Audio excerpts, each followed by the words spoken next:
मैं पंकज सिंह राजकीय स्नातकोत्तर महाविद्यालय चरखारी MA प्रथम वर्ष का छात्र हूँ।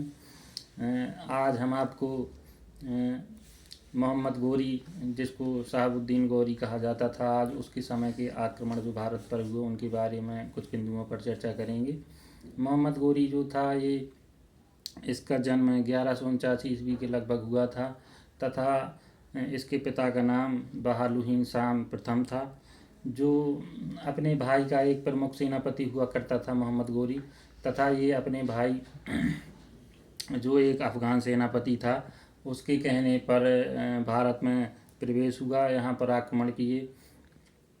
इसका जो भाई था गयासुद्दीन गोरी, इसके लिए यह भारतीय उपमहाद्वीप पर आया। इसने अपना जो पहला आक्रमण था वो मुल्तान पर किया। इसने जो मुल्तान के बाद जो कुछ आक्रमण हुए, इसने लूटपाट के इरादे से गुजरात में जो शासक था भीमदेव द्वितीय, उसके यहाँ पर आक्रमण किया। और आक्रमणों के क्रम में हमारा जो भारतीय राजा भीमदेव द्वितीय था, वह बहुत ही बलवान शासक था। इसने मोहम्मद गोरी को बहुत ही बुरी तरह पराजित किया। इसके बाद मोहम्मद गोरी को भागना पड़ा तथा इसके बाद मोहम्मद गोरी कुछ समय तक अपनी शक्तियाँ इकट्ठा करता रहा।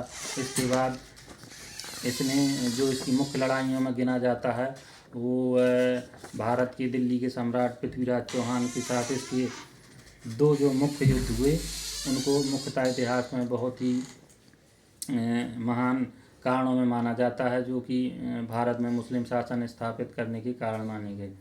इसने 1192 में पृथ्वीराज चौहान के ऊपर चढ़ाई की, जिसमें पृथ्वीराज चौहान तृतीय ने इसको बहुत ही बुरी तरीके से पराजित किया। इसके बाद जो 1192 में इन्हीं दोनों के भी उत्तरायण में दूसरा युद्ध हुआ, जिसमें कन्नौज के राजा जयचंद को गोरी का साथ देने के कारण पृथ्वीराज चौहान जो है बुरी तरह पराजित हुआ और यह पृथ्वीराज चौहान को अपने साथ ले गया तथा वहाँ पृथ्वीराज चौहान की हत्या हुई है। जब यह